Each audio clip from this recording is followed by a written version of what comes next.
Hello everyone, welcome to my channel. ఈరోజు వీడియోలో ఎన్నో ఔషధ గుణాలున్న ఉసిరికాయతో అప్పటికప్పుడు చేసుకునే టేస్టీ పచ్చడి రెసిపీ.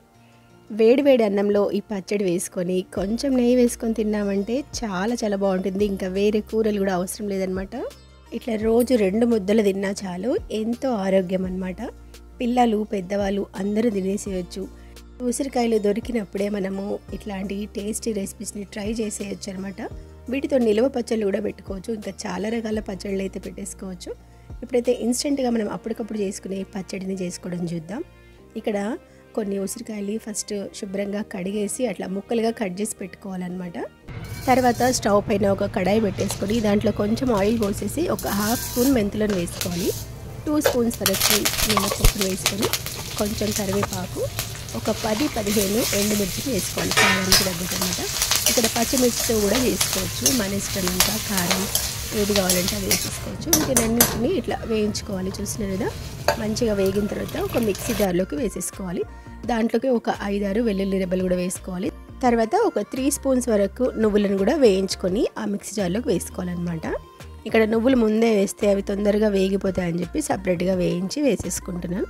తర్వాత అదే కడాయిలోకి కొంచెం ఆయిల్ పోసేసుకొని ఇక్కడ కట్ చేసుకున్న ఉసిరికాయ ముక్కలు ఉన్నాయి కదా, వాటిని వేయించుకోవాలన్నమాట. ఉసిరికాయలో ఉండే వగరు ఇంకా కొంచెం పచ్చిదనం అనేది పోవాలన్నమాట. అందుకని ఇట్లా వేయించుకోవాలి. తర్వాత దాంట్లోకి కొంచెం పసుపు, కొంచెం సాల్ట్ వేసుకుంటే అవి కొంచెం మగ్గుతాయి అన్నమాట. తొందరగా మూత పెట్టేసి ఒక 5 నిమిషాలు మగ్గిస్తే సరిపోతుంది. చూస్తున్నారు కదా, ముక్క అనేది అట్లా కొంచెం మెత్తబడిపోవాలన్నమాట. తర్వాత దీన్ని దించేసి చల్లారిన తర్వాత మనం గ్రైండ్ చేసుకోవాల్సి ఉంటుంది. అయితే ఇక్కడ ఫస్ట్ మనం ఎండుమిర్చి ఈ పప్పులు వేసినాం కదా, దాంట్లోకి కొంచెం చింతపండును కూడా యాడ్ చేసేసుకొని ఒకసారి అట్లా గ్రైండ్ చేసేసుకోవాలి. అది కొంచెం మెత్తగా గ్రైండ్ అయిన తర్వాత ఉసిరికాయ ముక్కలు కొంచెం చల్లారిపోయి ఉంటాయి కదా, వాటిని వేసేసుకొని కొంచెం బరకగా గ్రైండ్ చేసుకోవాలి. మరి మెత్తటి పేస్ట్ లాగా అయితే చేయొద్దు, వాటర్ కూడా యాడ్ చేయొద్దు అనమాట. దీంట్లోకి 1 స్పూన్ జీలకర్ర వేసుకున్న తర్వాత సాల్ట్ కూడా తగినంత వేసేసుకోవాలి. ముందే అది వేగేటప్పుడు వేసినాం కదా, ఒకసారి చూసుకోవాలన్నమాట టేస్ట్ అనేది. తర్వాత ఇట్లా బరకగా గ్రైండ్ చేసేసుకోవాలి. వాటర్ అనేది అసలు యాడ్ చేయొద్దు. తర్వాత ఇంకా తాలింపు పెట్టేసుకోవడమే. ఆయిల్ పోసేసుకొని దీంట్లోకి ఆవాలు, జీలకర్ర, ఇంకా కొన్ని వెల్లుల్లి రెబ్బలు, ఎండుమిర్చి, కరివేపాకు, మినపప్పు ఇవన్నీ వేసేసుకొని ఇప్పుడు గ్రైండ్ చేసుకున్న పచ్చడి మీద వేసేసి దీన్ని ఒక 2 మినిట్స్ ఆయిల్లో మగ్గించేస్తే సరిపోతుంది. ఈ పచ్చడి మనకి వారం రోజుల వరకు ఉంటుంది అనమాట. ఫ్రిడ్జ్లో పెట్టుకుంటే ఇంకా 15 రోజుల వరకు నిల్వ చేసేసుకోవచ్చు.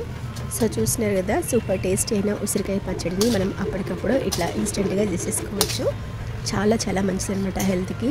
ఇట్లా ఏదో ఒక రూపంలో ఉసిరికాయల్ని తీసుకోవడం వల్ల సీజన్లో వచ్చే ఇన్ఫెక్షన్ని పోగొడుతుంది. స్కిన్లో అవ్వడానికి, జుట్టు పెరగడానికి, వెయిట్ లాస్ అవ్వడానికైనా సరే, హార్ట్ హెల్త్కి, షుగర్ ఉన్న వాళ్ళకి కూడా చాలా చాలా మంచిది అనమాట.